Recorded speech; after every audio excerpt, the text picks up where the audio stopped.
pas gue lulus di tahun 2001 itu gue meninggalkan total gambar. Ya. Gue nggak nyentuh pensil, nggak nyentuh kertas, bener-bener nggak mau gambar. Hmm. Terus di tahun 2010 gue mulai di gambar lagi karena waktu itu ada satu website yang lucu banget judulnya They Draw and Cook kalau nggak salah, theydrawandcook.com.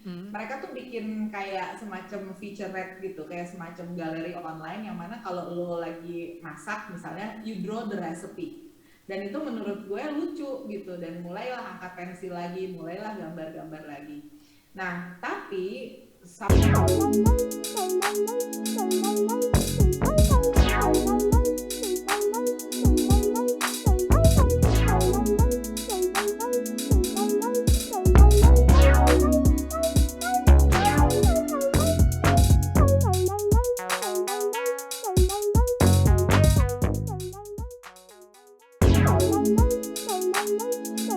Halo, selamat datang di Mas Tanya, sebuah acara ngobrol-ngobrol yang dipandu oleh gue sendiri, oleh Mas Na, dengan co-host Debbie Permata. Kali ini kita ada tamu seorang Miun, Asmara Reksono yang biasa dipanggil Miun. Sebenarnya, ntar gue tanya deh, kenapa panggilan lo jadi Miun? Anyway, Miun ini mantan penyiar radio yang udah kemana-mana ya. Dia juga pernah jadi editor Jakarta Post dan sekarang lagi menekuni hobi yang sebenarnya jauh lebih dekat ke bidang kuliahnya dulu di FSRD ITB. Jadi Mio ini lulusan interior design. Nah, cuman dia baru selama karirnya ini belum pernah yang namanya ngerjain interior design secara profesional, dan baru-baru ini baru hitungannya mingguan kali ya, apa bulanan ya Om?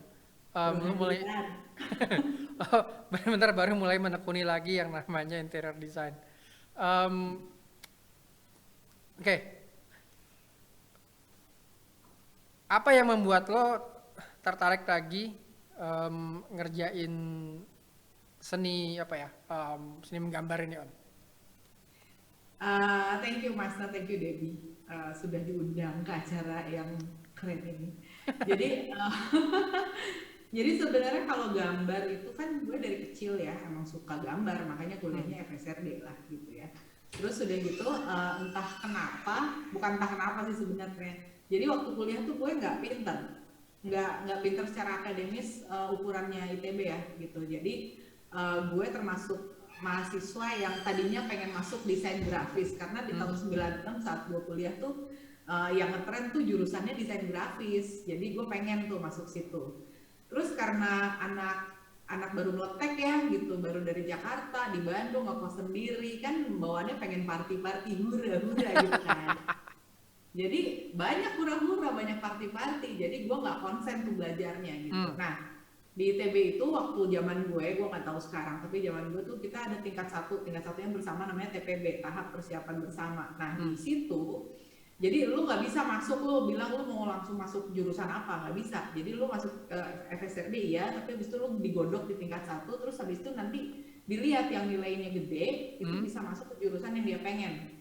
Sementara kalau nilainya kurang, ada 3 pilihan pertama, pilihan kedua, sama pilihan ketiga. Nah, karena gue kurang pinter tadi dan gue kurang rajin belajar, jadi gue masuklah ke pilihan kedua, yang mana yang pertama desain grafis, yang kedua adalah desain komunikasi visual, apa bahasanya ya. Yang kedua adalah desain interior. Nah, karena nilai gue itu kurang 0, sekian, jadi gue nggak bisa masuk ke DKV, gue masuknya akhirnya ke desain interior. Yang Tipis mana banget itu ya? adalah kenapa? Tipis banget ya missnya. Tipis banget, kayak cuma kurang 0,2 gitu. Tapi tetap I didn't get it gitu kan. Karena itu benar-benar highly sought after major gitu. Yap. Terus akhirnya gue masuklah desain interior. Cuman karena udah di ITB, gengsi dong mau keluar ya kan gitu. Udah susah. Terus ya masa gue buang begitu aja gitu kan. Nggak jadi kebanggaan orang tua lah akhirnya. Jadi akhirnya gue menjalani lah pendidikan itu sampai, maaf ya anak-anak pada main duluan. Akhirnya gue menjalani pendidikan itu sampai selesai. Emang ya itu mau nggak mau, pahit asin asam juga gue telan aja, ya udah gue jalanin lah gitu. Jadi gue secara formal gue lulus sebagai desainer interior, tapi secara profesional gue tidak pernah jadi desainer interior. Pekerjaan pertama lo apa, On? Kenapa? pekerjaan pertama lo apa lulus dari sana? Pekerjaan pertama gue adalah copywriter. Oke. Wow. Tapi lu Wow, jauh ya. copywriter, copywriter bukan copywriter iklan yang kayak di film-film gitu, enggak. Gue dulu copywriter untuk annual report. Apa? Annual report. Untuk annual report. Yes, jadi bayangin aja anak seni rupa disuruh bikin laporan keuangan, nggak ngerti. Cuman ya udah, nah, tapi dari situ gue pindah ke radio. Nah di radio itulah gue menemukan kesukaan gue, dan belum jadi penyiar ya, masih jadi produser. Waktu itu gue produsernya Farhan Indi di Hard FM tahun 2001. Ya Allah, lama banget. Ngomong-ngomong radio, anak gaul Jakarta tuh apaan sih, Un? Agatha. Apa tuh? Itu alter ego gue. Coba. Coba lagi. Ini kalau demen dengerin radio di Jakarta zaman dulu, ada yang namanya Agatha, seorang, yaitu adalah anak gaul Jakarta. Ini orangnya. Kalau belum tahu siapa Agatha tuh, ini orangnya nih.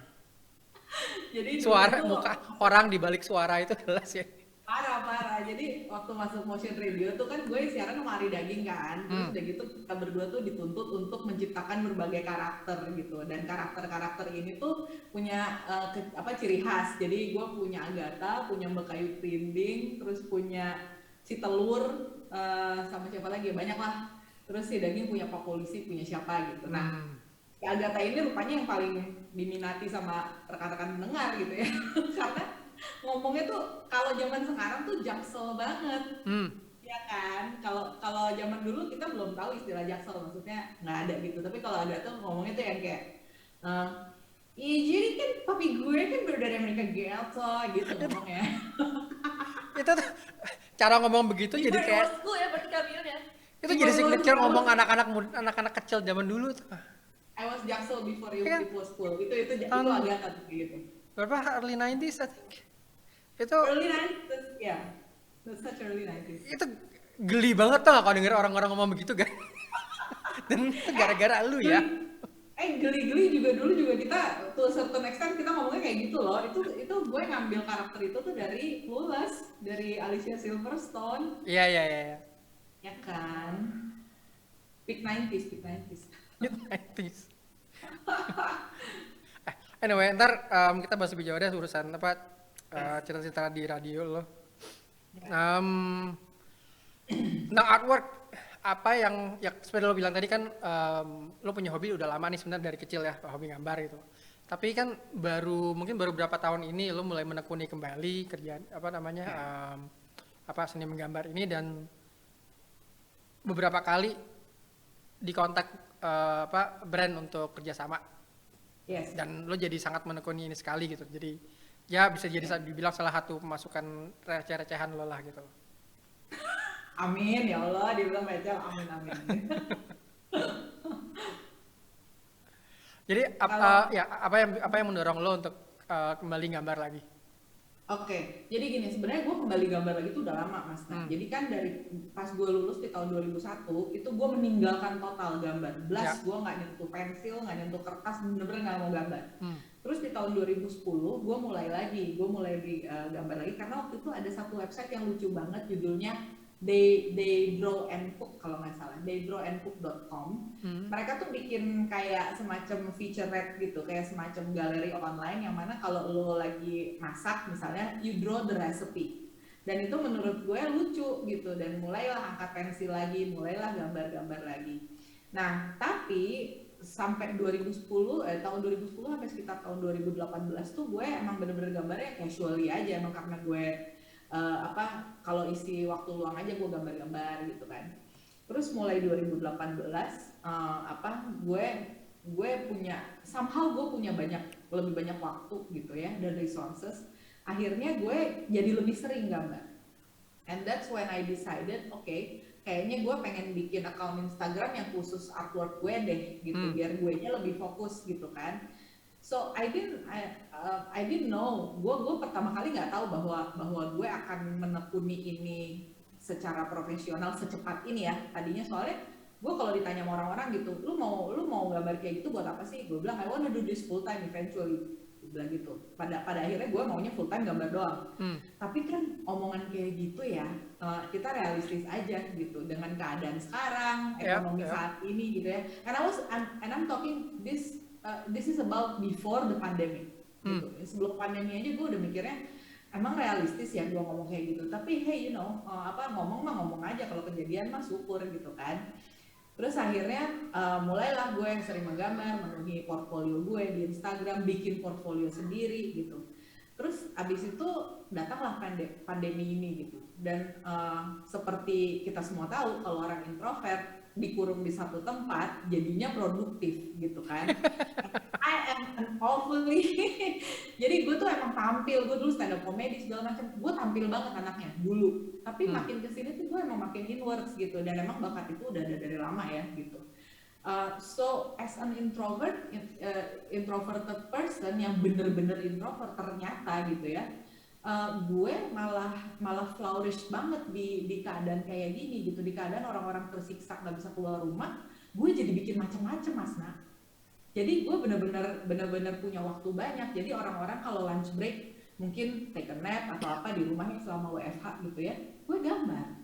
Jadi sometimes ini komputer gue nih di depan gue gitu kan, ini komputer, terus habis itu gue nungguin nih anak-anak masukin masukin kerjaan buat gue approve atau ngajakin diskusi. Tapi kan di sela-sela itu ada jeda kan, jeda itu biasanya gue berbalik gue berusin lukisan gitu, things like that. I can do it. So I have the time, I have the resources, everything is within reach gitu. Kalau gue di kantor kan nggak bisa, karena emang nggak dengan mudah gue ambil gitu, kuas gue di sini, pensil gue di situ gitu. So that's when it became very intense, kalau gue boleh bilang gitu ya. So that's how I really started really going into it, as opposed to just doing it casually gitu. Jadi gue benar-benar intens banget. Kadang juga gue nggak keluar dari ruangan yang kecil ini karena gue asik bikin linocut. Gue nggak cuma gambar, jadi gue bikin linocut prints, gue nyetak segala macam gitu, gue ngelukis di kanvas dan sebagainya. So it has been great this pandemic for me. I mean, productivity speaking ya gitu. Karena gue bener-bener gak keluar rumah Mas Nak. Gambar di belakang lu apa sih? Oh man, I knew you were gonna ask. Jadi ini adalah kanvas tergede yang pernah gue bikin dan belum selesai. Jadi ini dari tahun 2017. So in 2016 itu my dad died, right? And I went under a very deep depression. Jadi gue bukan depresi yang gimana ya gitu, tapi kayaknya gue tuh orang yang bisa berfungsi saat lagi depresi. So gue instead of being like tidur dan mencerminkan ciri-ciri depresi lain tuh, gue jadinya menuangkan itu ke sini. Gitu, menuangkan itu ke si lukisan ini. So terus habis itu kan nggak selesai karena gede gitu ya. Dan karena ini gue tahu kenapa gue mulai, jadi this very colorful and shiny painting ini sebenarnya penuh dengan kesedihan aja gitu, dan gue sampai sekarang nggak pengen meneruskan kalau gue lagi nggak sedih gitu. Ngerti nggak sih? Ini interesting banget ya, karena kalau seandainya kita lihat kayak gini tanpa Kamiyun cerita tuh kayaknya ini out of happiness gitu nggak sih si lukisan ini, karena kan kayak juga kan emang sukanya kayak warna-warna yang vibrant apa segala macam gitu. Jadi aku kaget sih ini out of depression, dan lebih kaget lagi Kamiyun terbiasa melakukan produktivitas tuh justru malah pas lagi depresi gak bisa gitu. Kalau aku tidur sih. Cuman ini jadi yang bikin aku penasaran lagi. Yang lain tadi kan Kamiyun tuh cerita bahwa Kamiyun kan ngerjain banyak hal, linocut, terus ngelukis di kanvas juga, digital juga. Dari semuanya gitu yang dikerjain, sebenarnya yang paling Kamiyun kayak ya gue nggak akan berhenti gitu. Yang lain eksperimental, tapi yang ini tuh core gitu. Ada nggak sih? Core-nya kan adalah gambar ya. So whatever the medium is, I think yang penting core-nya masih berbentuk karya visual ya gitu. Dan sebentar lagi aku pengen nyoba nih deh, pengen nyoba apa namanya 3D apa namanya kayak bikin sculpture atau bikin apa gitu. Soalnya the reason kenapa sampai sekarang belum mulai is because I don't have the space. Kalau gue ada space-nya sih udah ada meja putar keramik, udah ada mesin apa namanya mesin giling yang buat nyetak apa secara profesional udah gue beli pasti tuh. Cuman kalau balik lagi kayak tadi pertanyaan Debbie gitu, kenapa ini warnanya vibrant, kayaknya kesannya ceria dan sebagainya. I don't know man, gue juga nggak mengkonsepkan gambar ini sama sekali, I just draw it. Gue gambar-gambar aja gitu. Nah, kalau ini tahun 2021 awal, ini gue terusin, gue tambahin detail segala macam. Tapi habis itu, dan I lose interest gitu. Ntar dulu deh, tunggu dulu deh kalau gue lagi mood lagi gitu. So it's dulu ini mengingatkan gue ke bokap gue yang dulu pernah bilang gini, papa tuh nggak pengen kamu kuliah seni rupa gitu, karena seniman itu kan kerjanya mut-mutan, ntar kalau lagi nggak makan kamu gitu ya, and then ya Nggak salah gitu. sih. Iya kan, nggak salah gitu, itu nggak salah tapi nggak benar juga gitu, karena ternyata berkarya seni itu bisa menghasilkan kan sebenarnya Bisa gitu ya. ya. Tapi Ya. melihat ini gue jadi ingat kata-kata itu lagi gitu. Iya kalian mungkin ada mood-moodnya, tapi again karya ini kalaupun sampai kapan-kapan nih gue jual, ya itu tandanya gue udah ready untuk part dengan ini, karena ini tuh sebenarnya dinding tuh kan sebenarnya bisa dikasih rak, bisa apa buat storage segala macam gitu ya. But for some reasons gue belum bisa lepas dari gambar ini gitu. Jadi kayaknya akan terus jadi work in progress. Sorry, ini mural atau di kanvas? Nah ini di kanvas. Oh, di kanvas. 2x2 meter. Kalau mural di kamar anak gue, ini 2x2 meter yes. Oke. Gitu. Udah juga ya. Kayak nggak apa. Tapi kalau Kamyun sendiri tuh kan, kalau aku ngeliat gitu kayak artworknya Kamyun kan selain vibrant warna-warnanya terus kayak outline-nya kan kayak tebel-tebel yang kayak gold gitu kan. Itu gimana sih ceritanya, kenapa sih awalnya tuh emang dari dulu gitu sukanya yang kayak vibrant dan juga bold, dan kayak aku kalau ngeliatnya kayak vintage gitu, aku nggak ngerti sih, aku nggak ngerti seni dengan pasti, cuma kalau aku lihatnya kayak ini kayak 90s drawing gitu, kenapa nostalgic banget ya nggak sih kayak. Tapi nggak salah, ya like you're not wrong there, karena emang inspirasi aku dari komik-komik, karena kan gini, dari zaman gue kecil tuh, gue dulu waktu masih kecil belum zaman tuh komik Jepang itu baru masuk pas gue SMP. Jadi ketika gue masih kecil gue bacanya tuh kayak Tintin, terus baca Asterix, terus baca komik-komik Belgia Prancis itu ya. Dan mereka itu punya satu aliran yang namanya Lynn Clair. Jadi Lynn Clair ini tuh emang dia tuh mengagungkan garis outline yang tegas dan hitam. Jadi memang kalau dilihat gambar gue itu emang nggak ngikutin tren yang sekarang yang outlineless gitu ya, yang pakai brushnya juga pakai kayak crayon like gitu, crayon look gitu. Bisa gambar kayak gitu, emang gue pernah nyoba juga gitu beberapa, cuman kayaknya emang secara panggilan hati dan estetika tuh gue emang lebih ke arah si komik sih gitu. Jadi emang suka banget. Nah itu sebenarnya membawa gue ke sebuah posisi yang kurang juga gitu, karena kan gini, gue juga kan lagi nyari representasi untuk agensi ilustrasi di luar sana gitu ya, di luar negeri gitu terutama, karena banyaknya di luar negeri. Dan mereka tuh ada yang beberapa yang balik ke gue dan bilang gambar lu bagus tapi nggak sesuai sama style kita, karena style kita tuh style sekarang yang sangat vektor gitu, yang sangat outlineless gitu. Jadi kalau misalnya lu ada koleksi lain yang seperti itu, boleh kirim ke kita. Yang nggak ada, gue mah. Emang gaya lo seperti itu kan gambarnya. Iya, gue lagi scrolling akun Instagram lo yang yang untuk artwork. Dari dulu tuh sebenarnya ada bukan cuma style tapi karakter yang lo gambar itu emang khas sekali gitu loh. Ada mungkin ya lo mungkin langsung ketemu bahwa gaya-gaya gambar manusianya itu emang seperti itu gayanya gitu. Dan ini gayanya memang seperti lo bilang, ini lebih mengarah ke gaya gambar-gambar orang Eropa gitu, dibanding orang Asia atau Amerika gitu kan. Ini it's very European. Iya, emang orang juga banyak yang komentar gitu sih, lu tuh Eropa banget ya Hmm. ininya apa garis tua gitu. Cuman mungkin apa Eropanya tuh juga a certain time. Kalau kita lihat Ya, yang Eropa sekarang juga kan bukan udah beda. di pop ya, gitu. Ya, lebih Amerika juga sih kalau dilihat-lihat juga. Karena gue juga dulu baca komik Nina, terus udah gitu kayak apa tiga cewek Bandung gitu Hmm, kan. hmm, hmm. Jadi apa kalau gambar perempuan pasti seksi banget gitu, gambar laki pasti juga nggak muscular tapi proporsional gitu ya Hmm. kayak gitu. Tapi yang menarik adalah gue baru bisa gambar laki itu baru 2 tahun ini loh. Oh ya? Wah, Jadi ya sebelumnya gue nggak bisa gambar gambar laki-laki tuh, gue pasti canggung banget bentuknya, Well, that nggak bisa. explains it.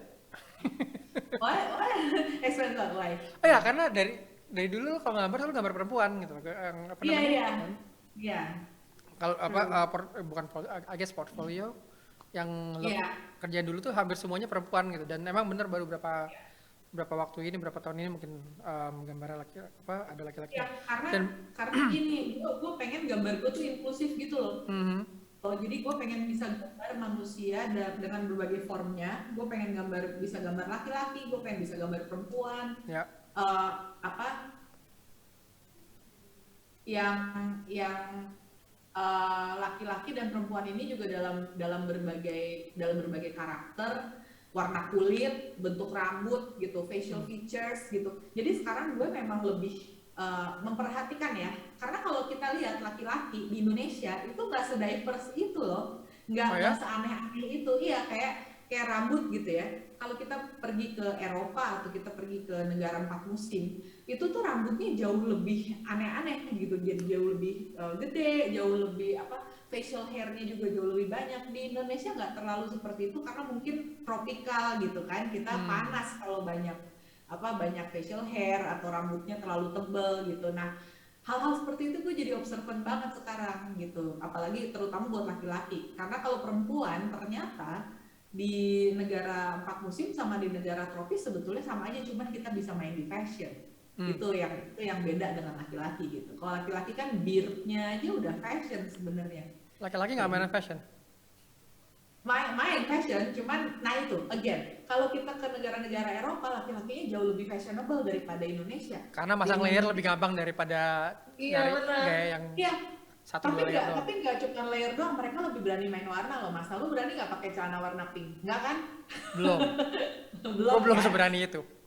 Iya, nah sementara di Europe, like anybody just throw anything gitu, apa sesuai emang kalau lagi summer mereka pakai yang pink, pakai yang kuning gitu, you know, Hmm. and they're not really apa shy about it. Jadi emang pakai aja gitu, no matter how old they are loh. Iya Gitu. sih, kayaknya emang kalau di sini rada judgmental juga nggak sih? Kayak baru sekarang-sekarang yang baru banget gitu yang kayaknya kesannya ngelihat public figure laki-laki yang Yes. lebih ekspresif di fashion gitu. Karena kan biasanya gitu terus gitu kan kalau cowok Iya. gitu. Dan Debbie yang menarik tuh kalau mereka ya yang di Eropa gitu, itu hanya it's just a matter of color. Jadi sebenarnya itu bisa aja koleksi tahun 70-an, itu bisa aja koleksi tahun 80-an, and it shows that oh they have been wearing this kind of colors for decades now, bukan masalah baru aja gitu. Yeah. Kalau di kita kayaknya kan kayak baru, kayak fresh gitu kan. Sementara di mereka udah jauh lebih advance dari itu kalau menurut gue gitu. Nah, Yes, sebelum kita tutup sesi pertama, gue mau nanya tentang minat lo di NFT. Lo kalau gue perhatiin di Twitter tuh you're quite you're quite open about I guess buying or selling your your art. Ya. Menurut lo NFT untuk para artis itu apa? I mean, what does it mean for you? Oke, mungkin karena gue tidak menjadikan NFT ini adalah sumber penghasilan utama ya, jadi gue menyikapi NFT dengan sangat santai. Santai as in gini, kalau gue lagi pengen gue bikin, kalau enggak gitu. Oke. Tapi to me, from my art background gitu ya, menurut gue ini adalah sesuatu yang exciting banget. Jadi ada beberapa orang yang menganggap bahwa NFT ini jadinya tempatnya tuh liar banget, kayak lu jualan selfie aja laku, itu Ya. kan hype gitu. And that doesn't have anything to do with art. Sebetulnya kalau art sebagai artis gue menghargai dan respect banget sama dunia itu gitu, karena this is the world without gatekeepers, and this is where we fight gitu, where we fight for our aesthetics, where we fight for our price gitu. Dan karena nggak ada standarnya, nggak ada standarnya, terus nggak ada yang bilang bahwa karya lo jelek gitu kan, nggak ada yang curate gitu loh. Ada sih beberapa marketplace yang emang ada kuratornya ya gitu, tapi ada juga kan kebanyakan kan emang open aja gitu, kayak OpenSea, kayak Object dan yang lain-lain gitu. Tapi menurut gue justru di sini serunya gitu.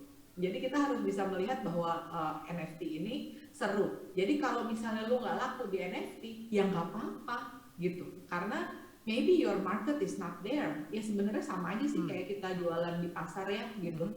Kalau misalnya barang dagangan kita nggak ada yang beli, ya mungkin kita nggak harus jualan di situ. Mungkin kita harus pindah lokasi, atau mungkin kita harus pindah toko gitu aja sih. Bagaimana pendapat lo tentang NFT sebagai bukti kepemilikan atau certificate of ownership dibandingkan dengan sebagai akses ke sebuah komunitas yang kayak Bored Ape itu kan lu punya akses ke satu konten atau aktiviti eksklusif kalau lu punya koleksi itu. Sedangkan sepertinya kalau bukan sepertinya sih, tapi banyak juga yang anggap kalau beli art lewat dengan NFT itu nggak lebih nggak berbeda dengan lu beli karya seni yang memang ada sertifikatnya atau jelas kepemilikannya gitu kan. Karena kalau enggak ya lu download digital versionnya udah selesai gitu, lu udah punya gitu. Oke. Kalau itu sih sebenarnya kalau kita melihat sebagai kolektor ya gitu. Kita melihat sebagai kolektor itu kan kita juga harus melihat sebelum mengkoleksi sebuah karya seni dalam bentuk NFT itu kan kita juga mesti lihat nih, is this just a hype or is this worth our money to invest in? Itu kan sebenarnya itu ya.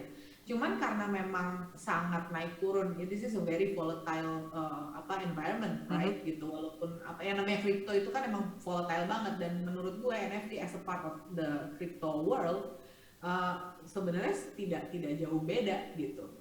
So I guess kalau misalnya kita mau membeli dan mau terlibat di satu community seperti kayak Bored Ape gitu, kitanya juga sebagai kolektor harus tetap menjaga hype itu.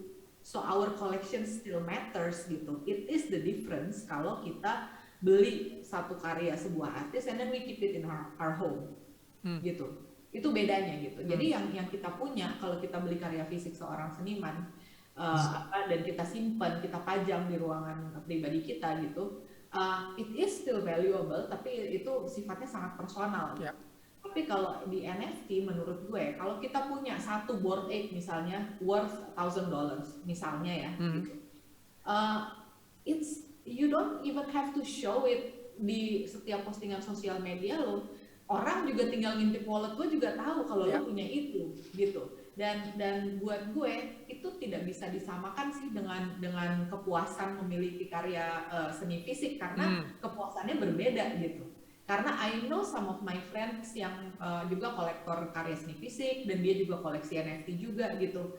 And they say it's a different thing, you know. Yang ini adalah gue classically collect because it's a physical artwork, while this I'm trying to enter the hype and I'm trying to enjoy this new thing gitu.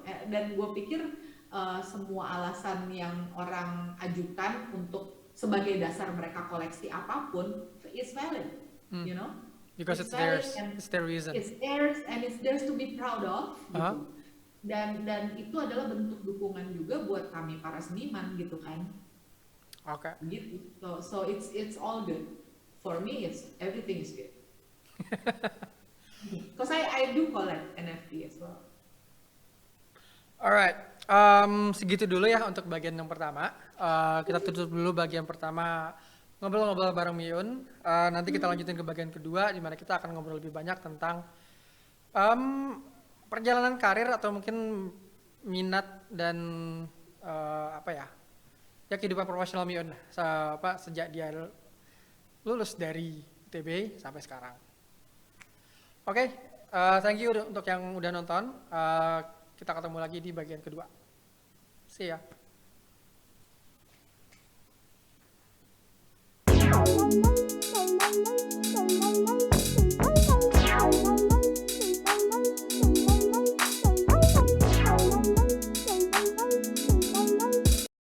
Subscribe, like, notify, and share.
Yummy, yummy, get your food at the table. Serving up the best, ain't even funny how I am able to run my mouth, scream and shout, please a whole crowd. Get the ladies wet, drip, drip on their nightgowns. My drip colder than the night clouds. I'm saying shiver me timber, I'm worldwide like the iCloud.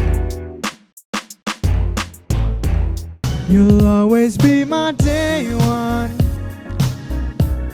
day zero, and no one's no one. I'm nothing by my.